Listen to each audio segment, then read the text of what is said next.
Station, this is Houston. Are you ready for the event?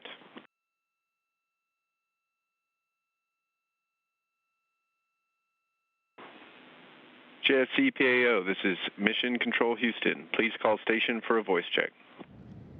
Station, this is Courtney Beasley with JSC PAO. How do you hear me?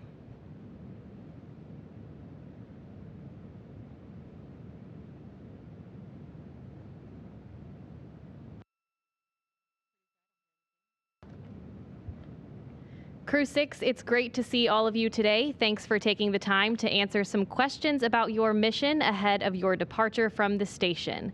We'll be taking some questions from our phone bridge and through our social media using the hashtag AskNASA. As a reminder, for those on the phone bridge, press *1 when you're ready to ask your question and *2 if your question has already been answered.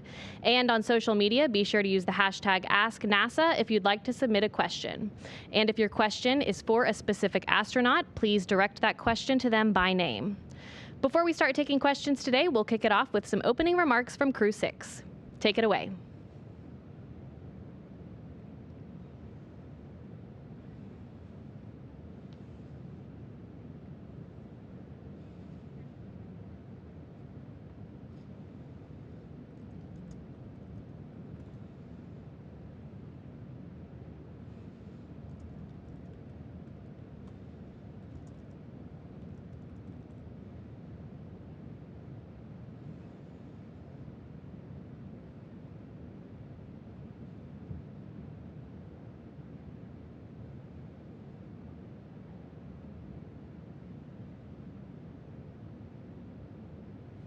We got a lot done during our mission. We had 2 visiting SpaceX cargo vehicles, the CRS 27 and 28 missions, with lots of science on board. We, as a crew, conducted a total of 3 spacewalks. We had the Axiom crew come visit us in May. We've done a lot of maintenance up here, especially this summer. It's been a busy maintenance period. Captured the Cygnus 19 vehicle. And so it's just, those are just a few highlights, but it's been a real adventure and a lot of fun. I did also want to recognize my classmate and colleague, Frank Rubio. We've been up here for 6 months. Frank thought when he flew to space he would be here for 6 months, and partway through his mission he found out that it was extended to a year. His leadership up here as the USOS lead has been incredible. He's been amazing to work with, and Frank is just making a huge sacrifice being away from his family for so long, and I just want to really recognize the service he's given to us aboard the space station. All right, it's my honor to turn it over to Sultan, and I also wanted to just recognize Sultan as the first long-duration UAE astronaut. It's been amazing working with him up here, and getting to see him do the first spacewalk of any astronaut from his region was one of the true highlights of our mission. Thanks so much, Woody. And ground, we have an echo here. If you can turn off the mic whenever we're talking. I totally agree with you guys, Steve, Woody. It's a great pleasure working with you guys. It's been an amazing journey. It's hard to believe that we're already there, right? It's been a trip of a lifetime. I think it's amazing. Every part of it was amazing. Arriving here and saying goodbye to a crew that we had a short handover with them, and we're just gonna do the same with Crew 7. It's hard to believe, honestly. But every part of it was amazing. Our spacewalks, our experiments, our daily routine, the interaction with the students from all over the world, it was really amazing. And just spreading the enthusiasm is really amazing. And hopefully it won't be the end. Hopefully we'll get to fly together as a crew. And we always get to be asked whether we want to fly with the same crew. And I always say 100%. So I would definitely choose you guys to fly in the future again. Over to you. Thank you all. It was a nice experience for me. It was a great crew. My crew members, thank you for each evening, each day what I spent here. And I think we did many useful things for people's future. what will move mankind to forward. Yeah, thank you.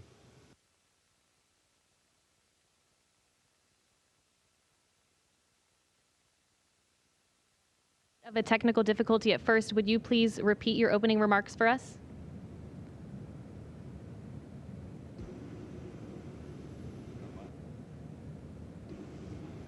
Okay, do you have our voice now? We have you loud and clear. It's just for you, Steve, okay, to do you repeat. want us all to repeat our opening remarks?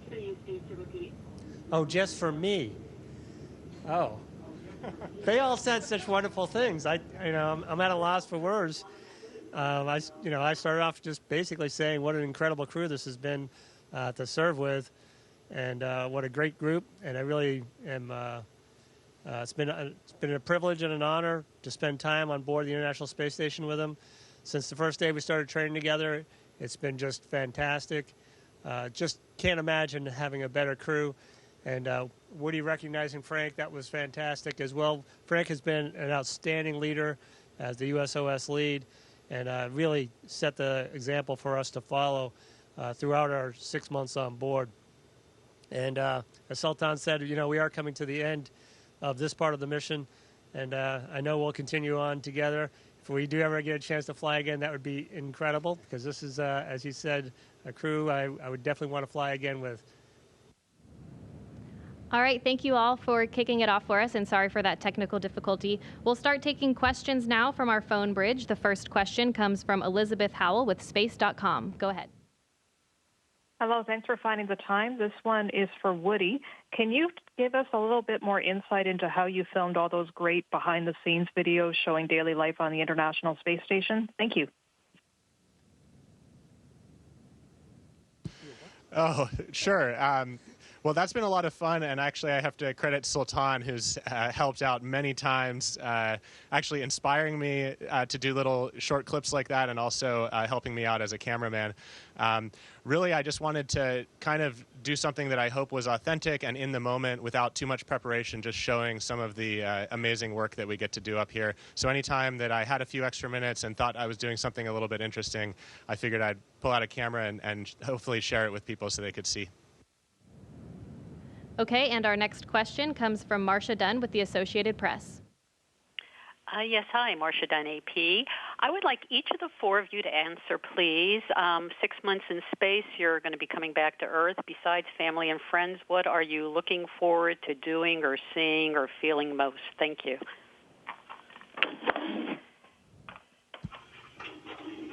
I'm looking forward to the nice ocean air and a peaceful, calm sea. That'll be really nice to get back to, and really just getting around and having that experience.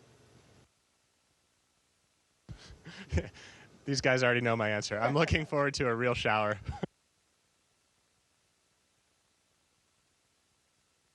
Thank you for helping us saying beside family and friends. Yeah, family and friends are the most important, and beside that, I would love a real hot cup of coffee.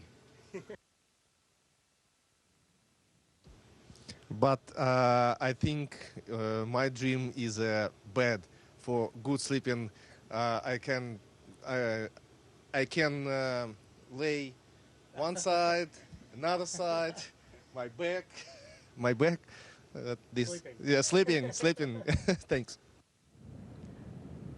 Our next question is from Bill Harwood with CBS News.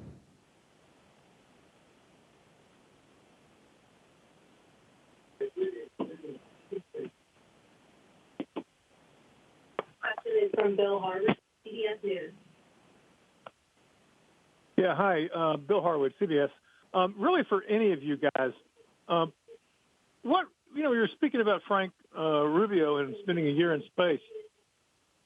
How would you guys describe how you'd feel if someone said, "Hey, you're at the end of 6 months, but hey, you got to stay up another 6 months"? How big of a challenge would that be based on the experience you've had over your 6 month flight? Thanks.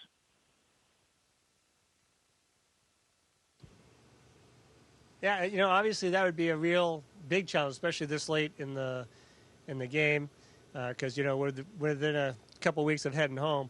So that would be a huge mental challenge to overcome. And not just for me, but also for my family. And I'm sure they all feel the same, that it's a very, very difficult situation to be put in. But ultimately, I think my family would be okay because it's the part of the mission and part of the needs of what we have to do. And I hope I would respond as well as Frank has. He's been absolutely amazing to watch.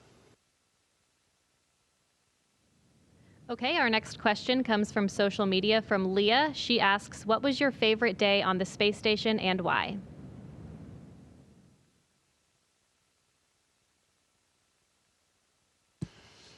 Well, my favorite day was my first spacewalk. That was something I've dreamt of for a very long time, and we had a lot of fun going outside and installing a new IROSA solar array. It was truly the experience of a lifetime. I totally agree with Woody. It is, EVA day. It was amazing, and specifically when we were accomplishing the mission, and we're getting back to the station. That was a moment of a lifetime. Honestly, the hard training, all the years of hard work and preparation and studying, finally coming to an end. So, absolutely, the EVA day. I think my favorite day was the day of arriving. It was amazing, wonderful, nothing. Okay,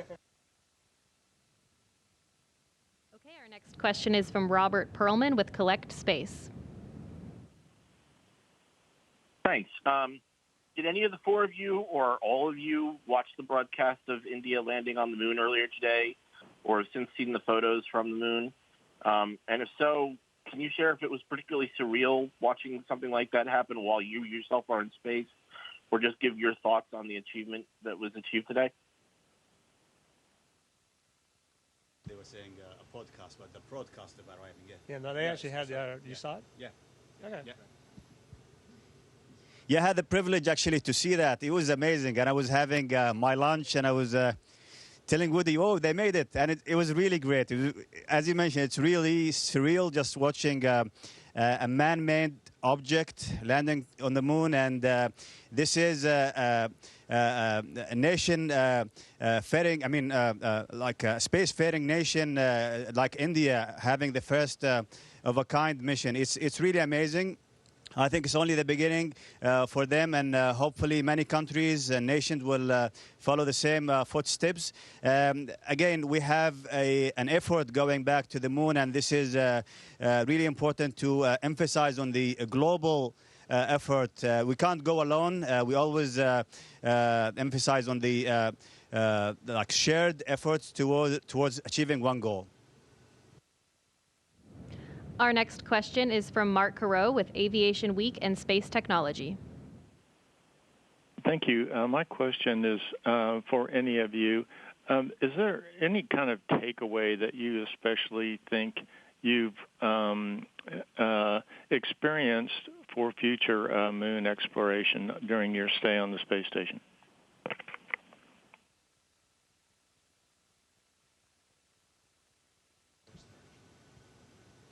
I actually think that Sultan kind of summed it up with the last one. It's incredibly difficult for a single nation to kind of go it alone. So watching the cooperation we've had up here has been really amazing, and really get a chance to appreciate the global effort that needs to be made and how we can all come together and achieve these goals we set out. Our next question is from Austin with Space Explored.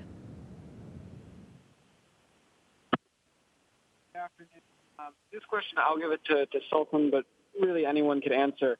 I'd love for you to talk about the kind of challenges of photography in space, and maybe a little bit, if you want to expand on the overview effect, that feeling of just seeing the world without borders, of the difference between seeing that through a window and seeing it, while you're out on an EVA. Thanks. Yeah, thanks for the question. Honestly, we have plenty of training on Earth on different equipments and different cameras and lenses. So we arrive equipped with the knowledge and the know-how how to take pictures. But honestly, it was challenging in the first few days because you have to, first of all, and I would say three things. You need to have planning, and then patience, and then the technique. So with that, I would say it will be easier for you to take pictures, and it will be easier for you to target specific locations. And regarding the overall or the overview effect is really deep because you see the planet and everything that you know of, the history and all the actions and the events throughout the history in that planet that you are orbiting every 90 minutes. And it's only protected by, I would say, a thin layer of atmosphere. And it's really surreal, like you're living in a planet that is susceptible to damage. That's why we always say we need to protect it. We need to have good care of it, like collectively, as nations. So that is my view of your questions. Our next question is from Elizabeth Howell with Space.com. Hello, this one is for Sultan. I wanted to follow up on the Chandrayaan-3 wonderful news. Were you actually, as a group, watching the broadcast, or were you notified of it? Like, how did you find out that the successful landing had occurred? Yeah, unfortunately, I didn't see it live. I was only checking the social media while having lunch, and it was all over the news. It was really big, and I saw multiple clips of mission control in Israel, and it was, I think, a nation-wide broadcast. I saw the Prime Minister also watching live, so it was really great watching that achievement, and hopefully, as I mentioned, many nations will follow the same footsteps of India. Our next question is from Manuel Mazzanti. Hi, how are you? Congratulations to four of you on a successful mission. This is a question for Sultan Al-Niyari. We know you've been super busy during your stay on the station, but also we saw you on a lot of videos, even in social media, interacting with hundreds, if not thousands of students on live sessions, even answering to your own son. How do you feel?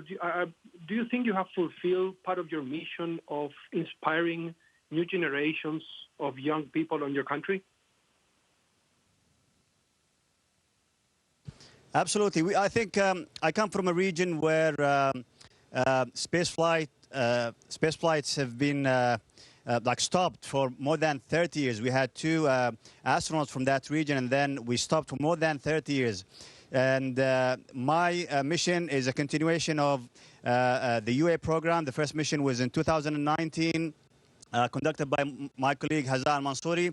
So it's a first of a kind, long duration, and I thought I need to deliver and let's say fulfill the thirst from the audience and the youngsters in that region. We need to give a simple scientific answer to their curiosity. So my plan from right the beginning, just to showcase everything we do here, from science, from the daily life, the routines that we do every day.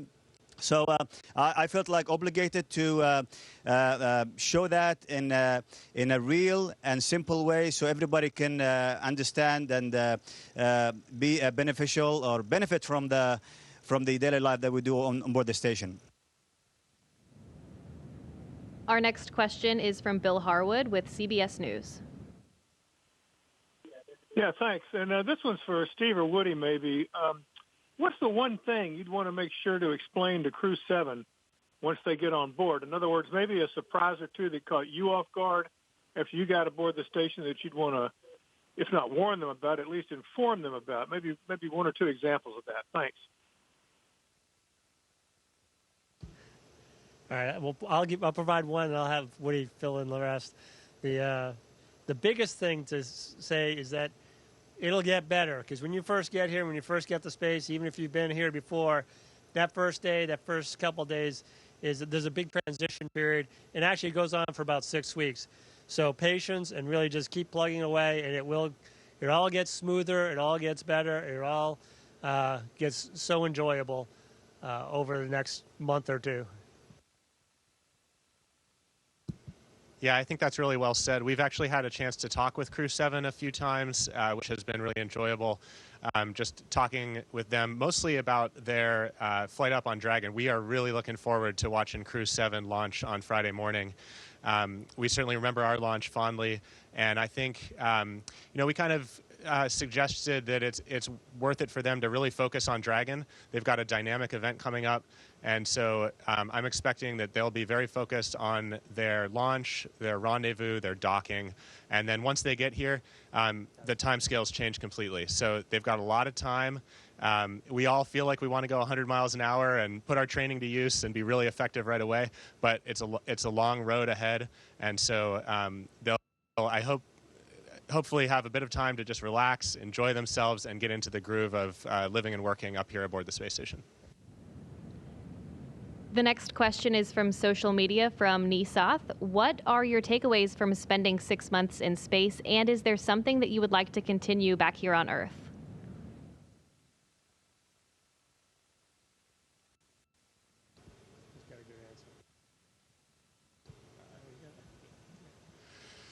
Yeah, I think actually I've heard Steve say this a lot. It's really fun to succeed as a team. And being up here, it really feels like we're part of a team. It's a very diverse team. We have people up here from many nationalities, even more of that coming up on Crew 7. And, we're a really tight-knit, close team up here. I want more of that kind of dynamic in my life. It's been really enjoyable being part of this team. And we also really feel it up here how part of the team we are with the ground. The number of people it takes to support missions like these is incredible. And it's just wonderful working every day with our control centers around the world and all of the engineers at places like SpaceX that support these missions and make them happen.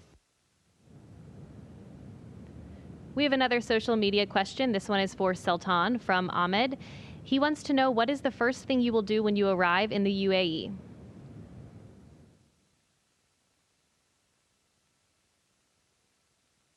I'll go home. Yeah, honestly, arriving to your homeland after succeeding your mission, I think it's a great thing to have. I cannot honestly comprehend yet, so hopefully I'll get to spend a little bit of time with the family, and then I think the wheel will start rolling again. Hopefully we can get in touch with a lot of students and share the experience with everybody, and just spread the enthusiasm about space, because this place is amazing, and this is only the stepping stone for future and further, I would say, targets in the space. So yeah, overall, just sharing the experience with everybody. Next question is from Marvin Marshall with Space Report News. Hi, good evening, Crew 6 from Planet Earth here. My name is Marvin Marshall with the Space Report News on Twitch.tv. Thank you, NASA, for allowing me this awesome opportunity. And we also want to thank Sultan for all the amazing pictures and videos that you've posted during your 6-month stay. You've inspired us all and no doubt have made your country very proud. My question is for anybody who wants to answer. Have there been any pranks played on each other while you guys were up there? Or, any funny stories that you'd want to share from the past 6 months? Thank you again for all your hard work, and enjoy the ride back to Earth.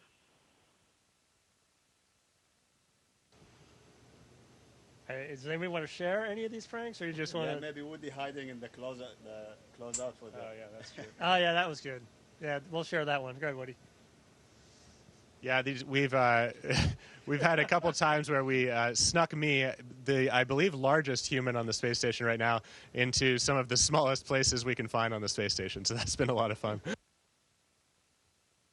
And we let him out every single time.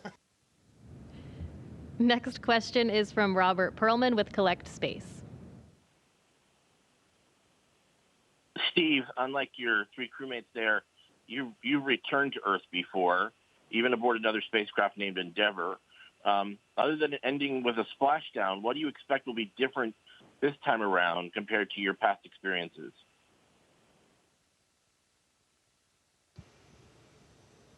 Well, I've thought about that a lot, obviously, through the years. And, by my third shuttle flight, I was up walking around. I was perfectly fine after landing. I don't anticipate having that ability this time. I think 6 months and seeing and feeling what that does to your body, I anticipate really having to work harder, much harder to get back up to full strength. And that, I think, is going to be the biggest difference, is the physical challenge of it, of getting back down. Mentally, I think the transition will happen pretty quickly. It's a good routine, and we have a good plan set up to transition ourselves back to the real world and back to the office. Next question is from social media from Vaibhav. How do you keep your leg muscles so strong so that when you get back to Earth, you can properly walk after 6 months?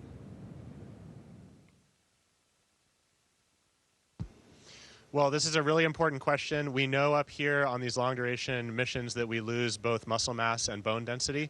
And so our primary mitigation against that is a device up here called ARED. It's a resistance exercise machine. So we do, every day, we do a lot of squats and deadlifts, and we have other exercises like bench press we do as well. But for the legs, really, squats and deadlifts is where it's at.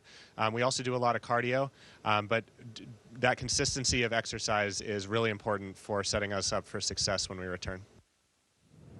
Our final question is from social media from Anna, asking, how did you start your day on the space station every day?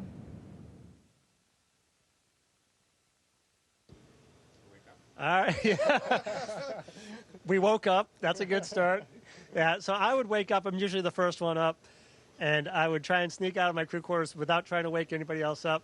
I'd head down to Node 1 and grab a cold coffee and read the yesterday's newspaper and whatever the daily plan is.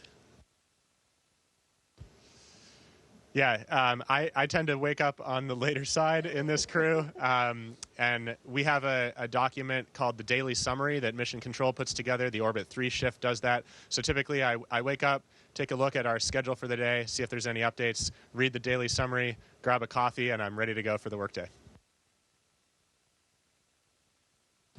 Yeah, basically the same. We have a daily routine that we need to follow, and the good thing is you can prepare. It's not like you're going and drive 20 minutes for work next day. You can prepare the day before, and the night before you can prepare for the next day, so the actual day will be smoother. And actually, it's not only work. We gather every day on the breakfast time and the noon time, and finally we get together with the Russians as well during the evening time, and it's really amazing. We're just like one family working together. How do you wake up? I can something add nothing. The same. Woke up and eating. Brush my teeth. Practicing guitar as well. Sometimes, but after woke up. Thanks. All right, well, that's all the time we have for today. Thank you to everyone who joined through our various platforms. And Crew 6, thanks again for your time today, and we hope you enjoy your final moments on station. We really can't wait to see you back here on Earth so soon. That'll do it for today. Station, this is Well, Houston thank you all ACR. very much. Greatly appreciate all the questions, and we'll see you on Earth. Station, this is Houston ACR, and that concludes the event. Thank you, all participants. Station, we are now resuming operational audio communications.